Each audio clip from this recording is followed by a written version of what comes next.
quando a gente voltar, em 3 de agosto, a gente volta a ter as nossas pregações expositivas. Nós, no Café de Graça, a gente tem o hábito de estudar o livro da Bíblia, capítulo por capítulo, bloco por bloco de pensamento. A gente faz assim, e a gente vai entremear, eventualmente, de vez em quando, uma ou outra mensagem que seja temática, mas a gente tem esse hábito aqui de fazer assim. O texto de hoje, a mensagem de hoje eu quero que seja um pouco mais curta, e eu vou confessar para vocês uma coisa que eu preciso que vocês entendam. Eu não sei como falar isso, mas se dependesse de mim eu não falaria. Então eu vou orar a Deus, pedindo a Deus que Deus me dê forças para que eu entregue a mensagem sobre o que é a ceia do Senhor e o que nós vamos celebrar durante a ceia do Senhor, tudo bem? Então, o texto que eu vou usar para explicar o que é a ceia do Senhor é 1 Pedro 1, de 17 a 23. Eu vou projetar, se você quiser acompanhar na sua Bíblia, na Nova Versão Internacional, tá bom? Então vamos ver. Uma vez que vocês chamam Pai aquele que julga imparcialmente as obras de cada um, portem-se com temor durante a jornada terrena de vocês, pois vocês sabem que não foi por meio de coisas perecíveis, como prata ou ouro, que vocês foram redimidos da sua maneira vazia de viver, transmitida por seus antepassados, mas pelo precioso sangue de Cristo, como de um cordeiro sem mancha e sem defeito, conhecido antes da criação do mundo, revelado nestes últimos dias em favor de vocês. Por meio dele vocês creem em Deus, que o ressuscitou dentre os mortos e o glorificou, de modo que a fé e a esperança de vocês estão em Deus. Agora que vocês purificaram a sua vida pela obediência à verdade, visando o amor fraternal e sincero, amem sinceramente uns aos outros e de todo o coração. Vocês foram regenerados, não de uma semente perecível, mas imperecível, por meio da palavra de Deus, viva e permanente. Amém? Vamos orar?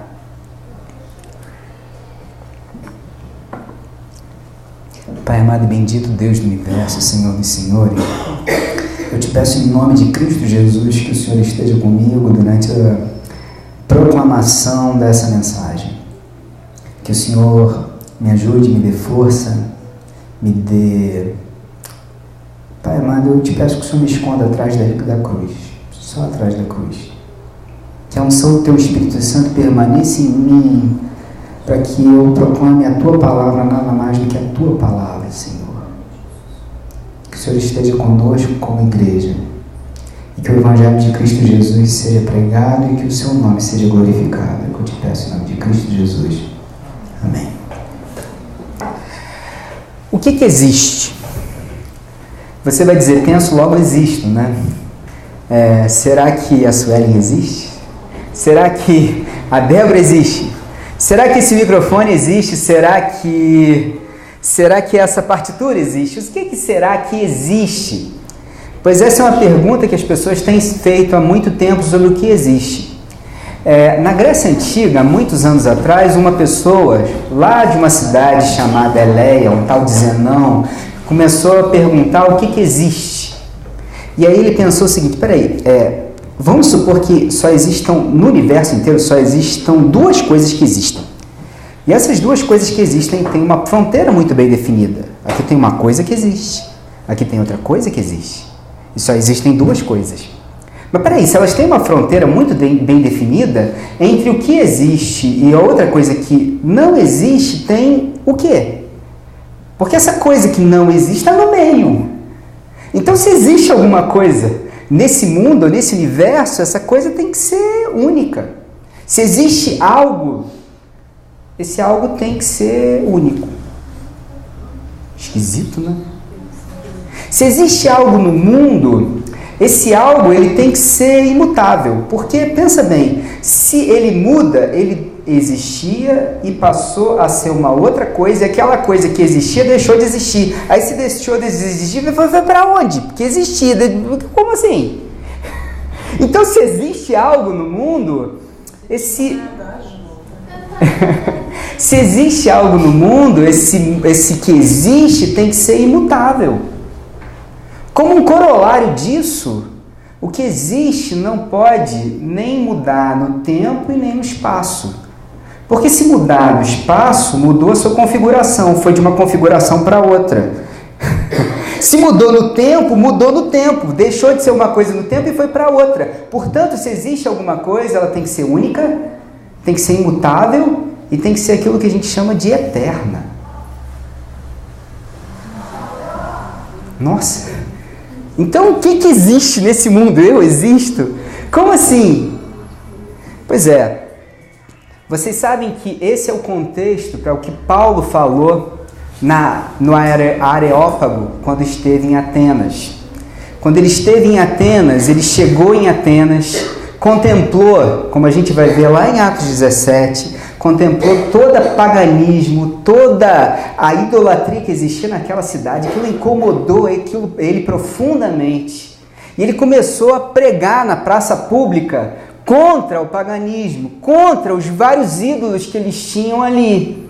Não é assim? E aí alguém perguntou: o que esse paroleiro, esse falastrão, fala tanto? Levaram ele para o Areópago, que era o lugar onde se debatiam os grandes temas. E aí Paulo começa a fazer um discurso lindo, que todos os seminários usam como um grande exemplo de contextualização do Evangelho.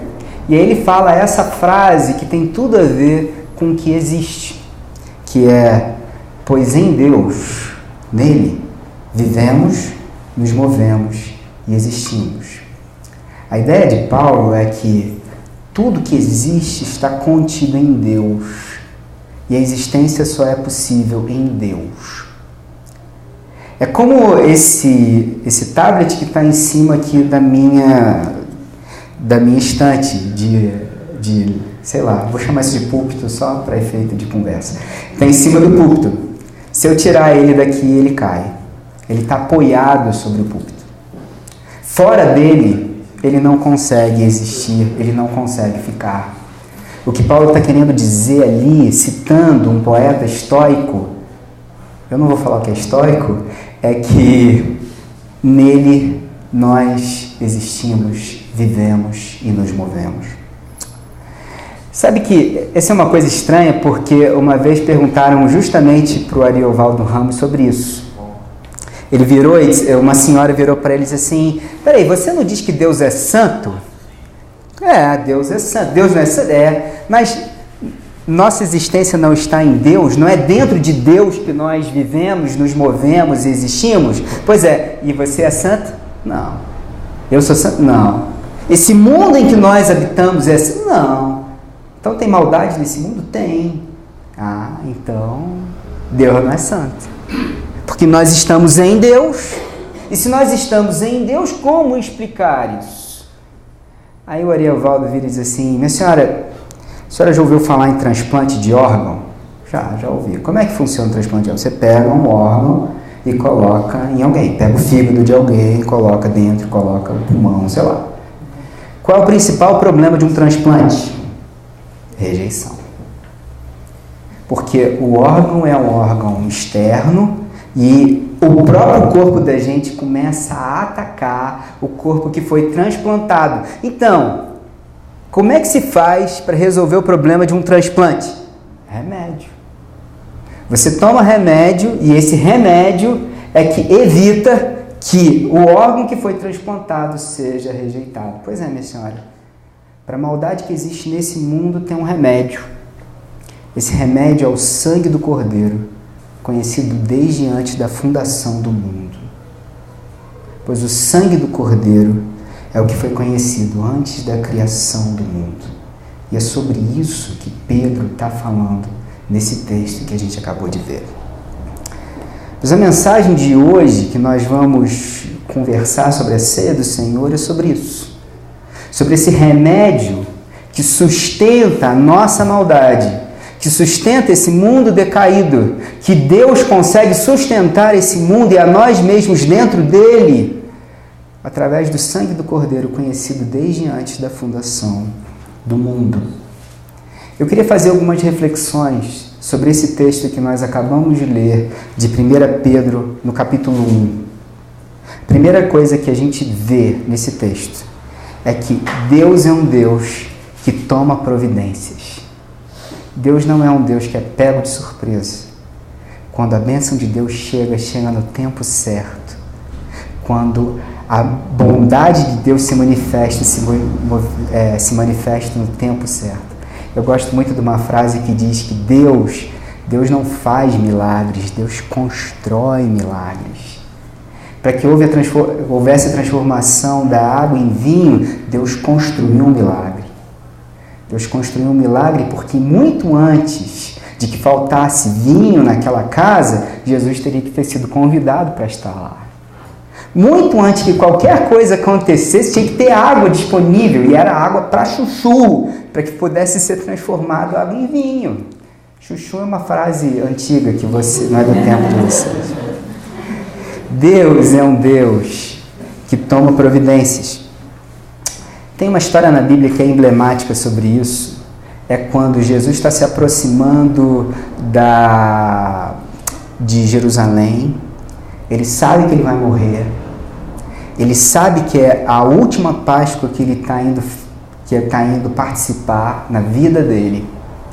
E aí ele vira para um dos seus discípulos e diz, isso está registrado lá em Lucas 19, que diz o seguinte, você faz o seguinte, nós estamos agora em Betânia, você entra no povoado mais próximo, você vai ver um burrinho que está amarrado na porta, você pega esse burrinho, que é um burrinho novo, que nunca foi montado, desamarra ele e traz para mim.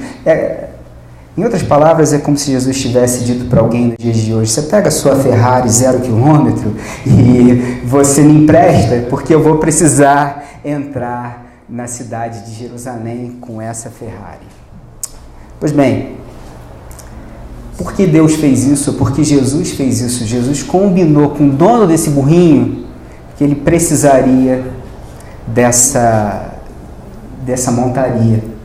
Então ele tomou providências para que se cumprisse a palavra de Deus lá em Zacarias, que o rei de Israel, o rei que traria a paz sobre as nações, esse rei entraria na cidade sobre um burrinho. Isso tem várias implicações para a minha vida, porque isso fala muito ao meu coração. Eu não sei quem aqui pode estar como eu passando por um problema grande. A sua família, circunstâncias da sua vida que têm te causado dor. Quais são os dilemas que estão te machucando profundamente na sua vida? Eu não sei. Mas uma coisa que esse texto me diz é que Deus não está alheio à nossa dor e ao nosso sofrimento. A outra coisa que isso me diz com muita profundidade é que Deus não me garante que nós não vamos passar por dor e sofrimento nessa vida. Ao contrário, Ele deixa claro para mim que no mundo nós teremos aflições, mas que a gente deveria ter bom ânimo, porque Ele venceu o mundo. Mas Ele me diz uma coisa profunda sobre isso. Ele me diz que apesar da maldade que fazem contra mim, apesar da maldade que eu posso fazer contra outras pessoas, apesar desse ser um mundo decaído, e por causa desse mundo decaído, a natureza e a criação age contra nós. É por isso que existem doenças, é por isso que acontecem acidentes, porque toda a criação geme, luta e se revolta contra a maldade que nós praticamos. Apesar disso, Deus não está alheio. Deus conhece a maldade do mundo e já tomou providências para que nós fôssemos resgatados deste mundo mau e fôssemos salvos pelo sangue de Jesus Cristo. A maior prova que nós temos é que Deus nos ama, é que Ele entregou o Seu Filho amado para morrer na cruz no madeiro, para que nós fôssemos resgatados. Pois bem, o segundo ponto que eu quero chamar a atenção é que nós fomos resgatados da nossa vã maneira de viver, que por tradição foi transmitida por nossos antepassados. O que isso quer dizer? O contexto em que Pedro escreveu esse texto, ele está falando de religião. Ele está dizendo assim, por que eu não posso comer carne de porco? Aí alguém vai dizer, porque está escrito na lei mosaica que animais que ruminam e têm o casco fendido não podem ser comidos. Mas por quê? Ah, é lei. Tradição. Aprendi assim, você faz assim. Por que a borda das minhas vestes ela tem que ter franjas? Por quê que eu tenho que ter tzit nas minhas roupas? É assim, é tradição, aprendi assim, eu faço assim.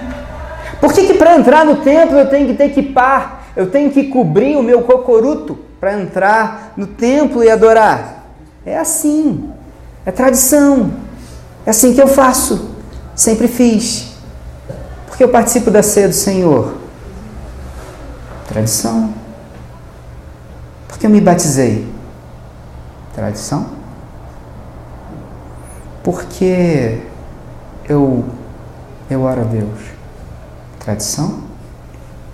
Porque eu venho à igreja no domingo? Tradição. Tem muita gente que ainda se relaciona com Deus na base da tradição. É a história do cara que, para conseguir uma bênção, ele planta uma semente, porque plantando uma semente, Deus vai honrar. É a história do cara que, para alcançar uma graça, ele tem que participar da campanha da igreja. E se ele quebrar os 7 elos, eu já não sei mais, ou os 49, ou os 25, ou sei lá o que, da campanha, ele não vai receber a graça. Por quê? Religião. Mas Deus não se relaciona comigo assim.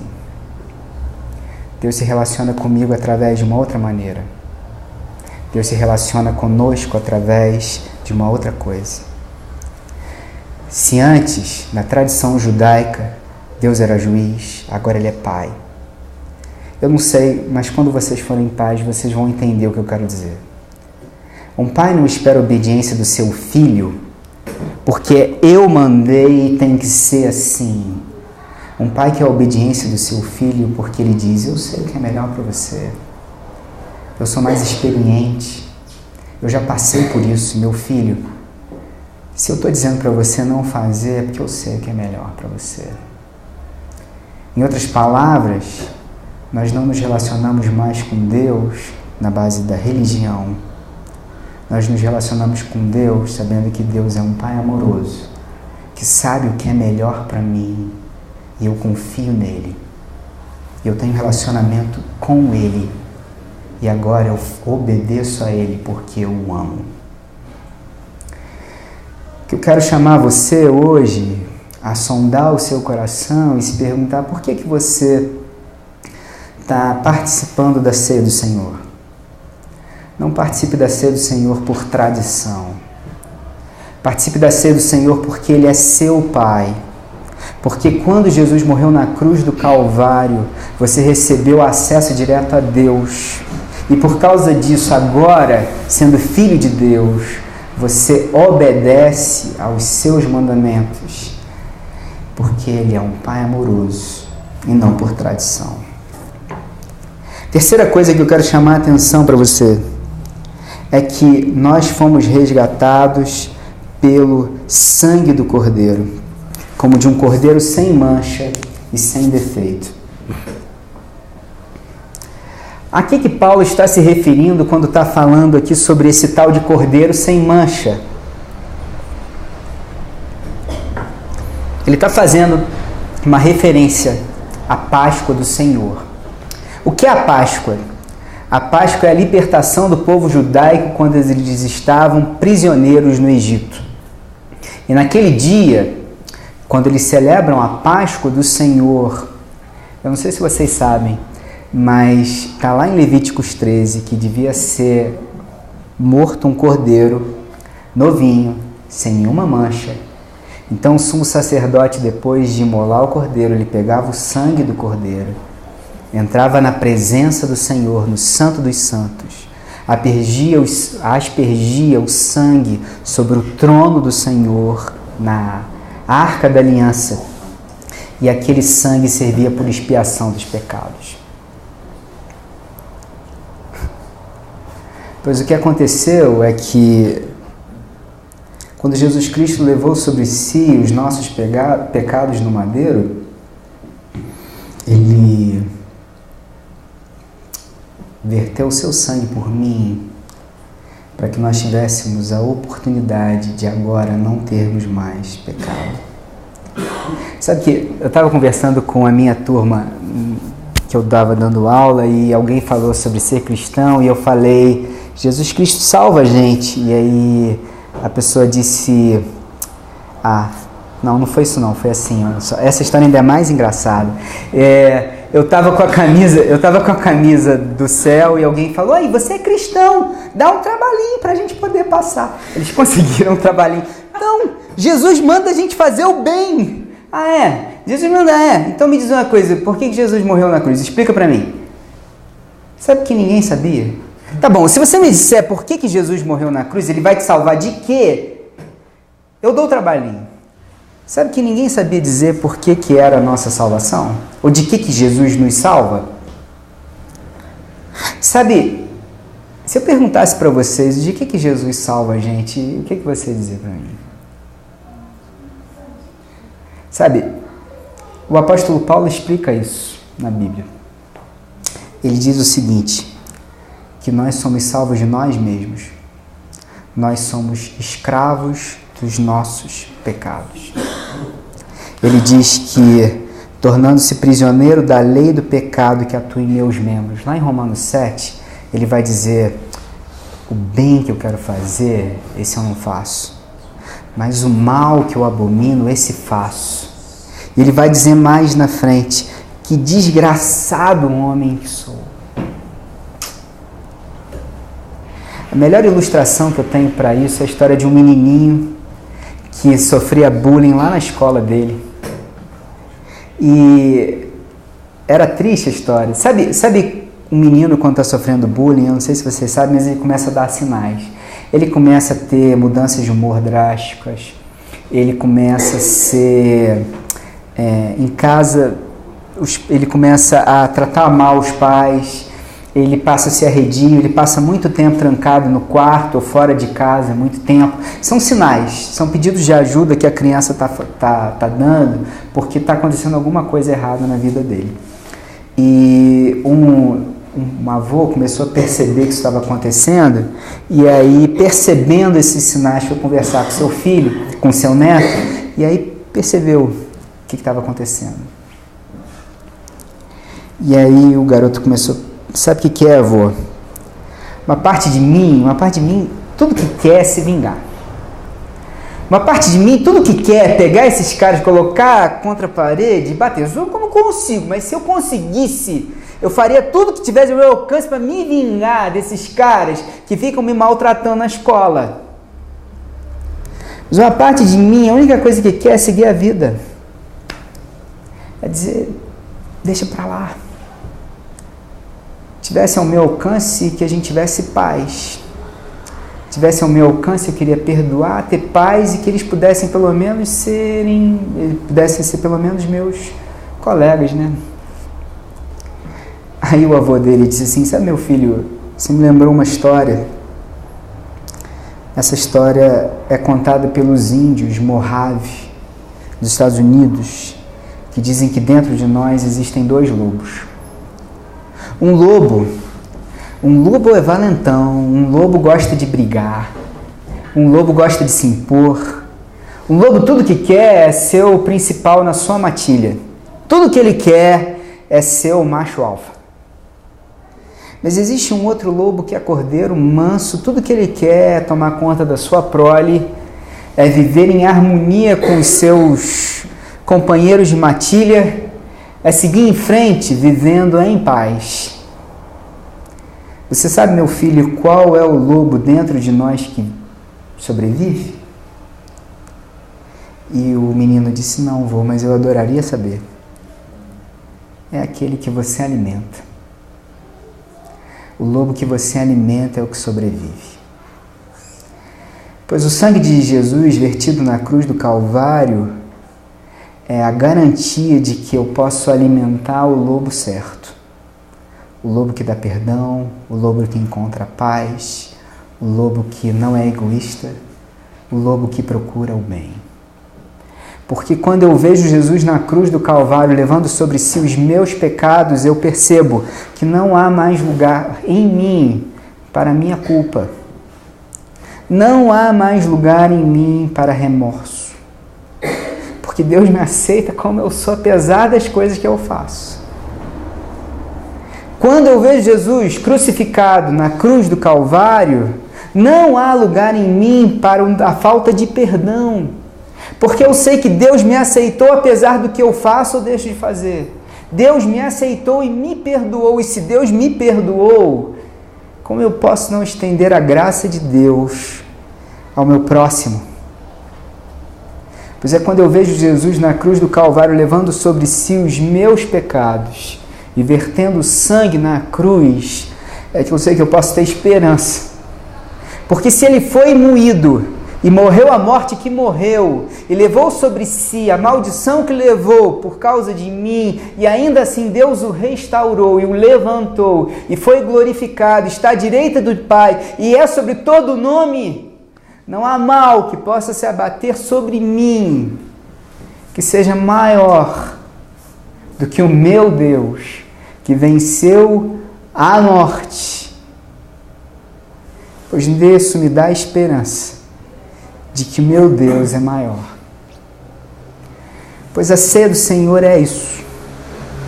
A ceia do Senhor é essa certeza que Deus me dá de que Ele levou sobre si os meus pecados. Deus tomou providências muito antes da fundação do mundo.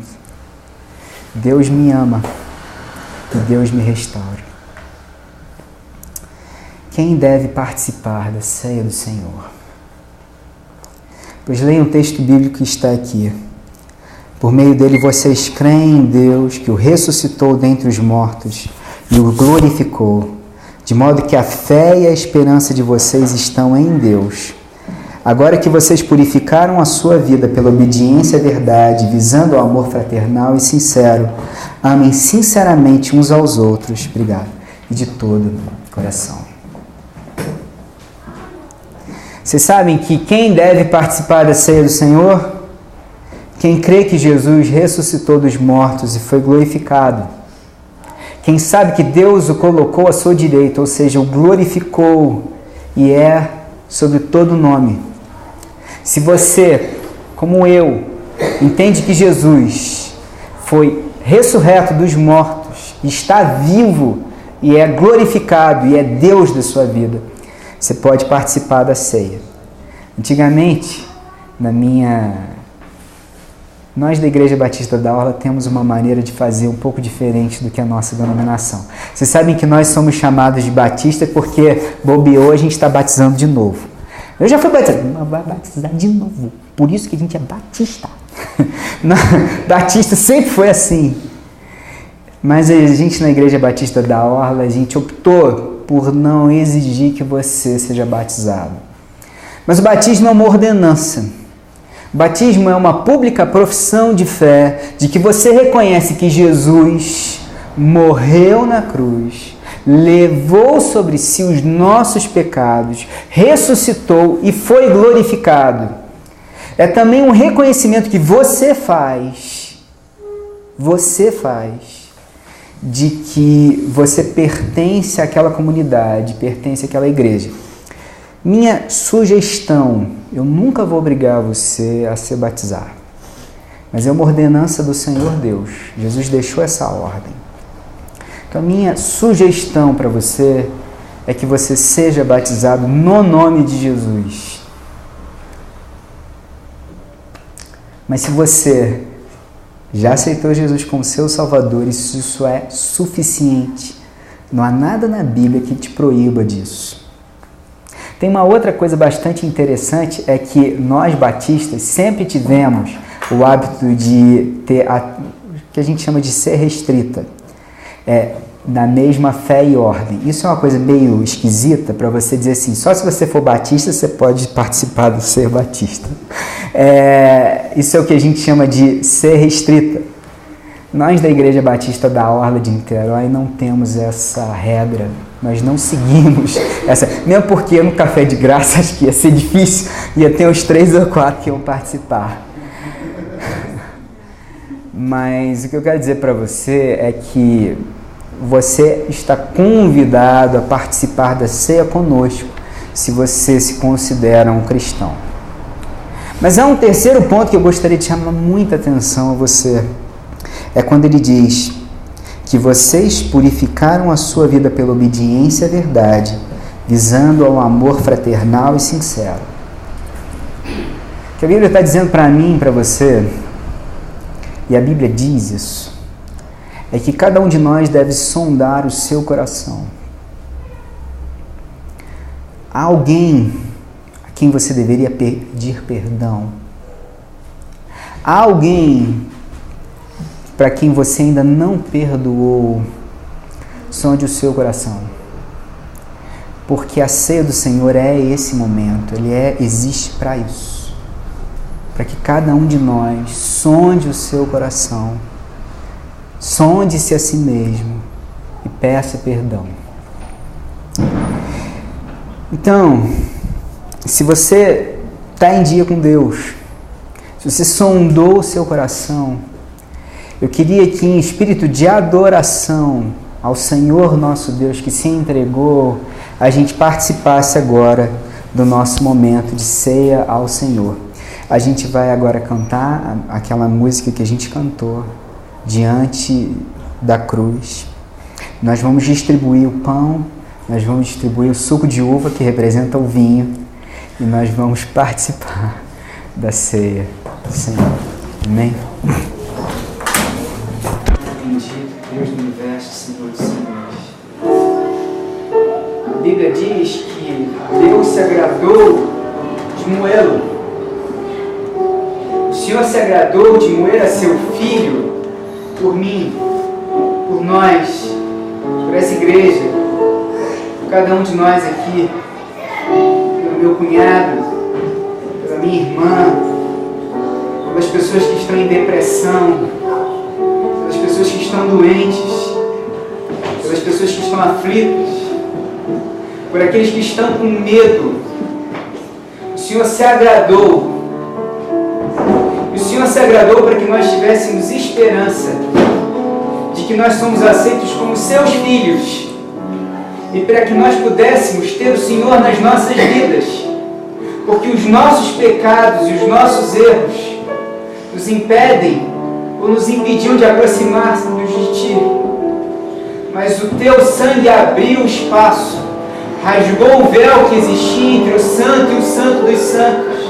E agora nós podemos nos colocar diante da presença de Ti, porque o Senhor veio habitar em nós, e Teu Espírito Santo habita em nós, e nós temos a certeza de que o Espírito que habita em nós clama, Abba, Paizinho, Pai.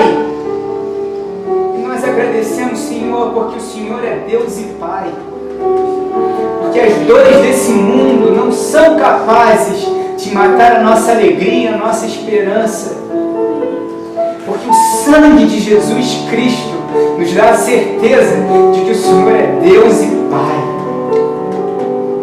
e que o Senhor nos ama, e que nós contemplamos a Tua face e só podemos dizer, Abba, Pai. Pai amado, está presente na nossa angústia, que nos coloca debaixo das Tuas asas, que nos dá força para prosseguir. Quando o mundo já desistiu, nós vamos em frente, porque sabemos em quem nós temos crido, porque nós sabemos em quem nós depositamos o nosso tesouro, e porque o nosso Deus é maior, e nada nem ninguém irá nos afastar do amor de Deus. E é confiado nesse amor que nós nos aproximamos de Ti, nos prostramos diante da cruz, porque nós sabemos que o Senhor levou sobre si, os nossos pecados, nos chamou de filhos, filhos do Deus Altíssimo. Pai amado, bendito, eu te agradeço pela esperança que nós temos, e é na esperança que o Seu Filho nos proporcionou na cruz do Calvário, que agora nós participamos dessa série. Sonda os nossos corações. Vê se há em nós algum mal que nós não conhecemos. E Pai, nós pedimos perdão pelos nossos pecados, já confiados de que nós temos o direito por herança de termos os nossos pecados lavados pelo sangue de Cristo Jesus, que nos torna mais alvos do que a neve, mais brancos do que a neve. Não foi o que nós fizemos, Pai, mas foi a graça merecida do Senhor. E é nessa graça, Pai, esse favor imerecido, nós fomos libertos da religião para sermos chamados filhos do Deus Altíssimo. E nós oramos em nome de Cristo Jesus. Amém. A Bíblia diz: comai e bebei, este é meu corpo, este é meu sangue, fazer isso em memória de mim. E é assim que nós vamos fazer.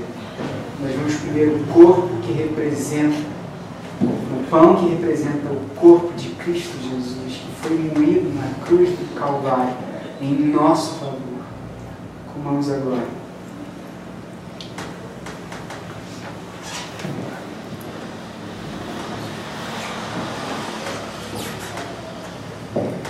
Da mesma forma, nós agora beberemos o sangue do Cordeiro que foi vertido para que nós pudéssemos ter vida e vida em abundância. Nós fomos resgatados das trevas, não com ouro ou prata, mas pelo sangue precioso como de um cordeiro, conhecido desde antes da fundação do mundo. Bebamos agora.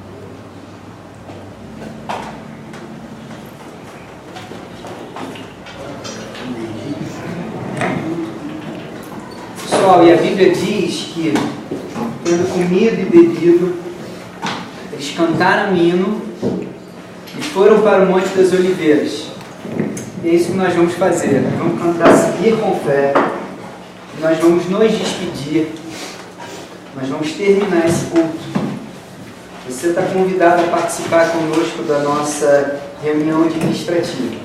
Se você quiser ficar, fique à vontade. Se você não quiser ficar, fique à vontade também. E agora nós vamos nos despedir sabendo que a nossa Deus é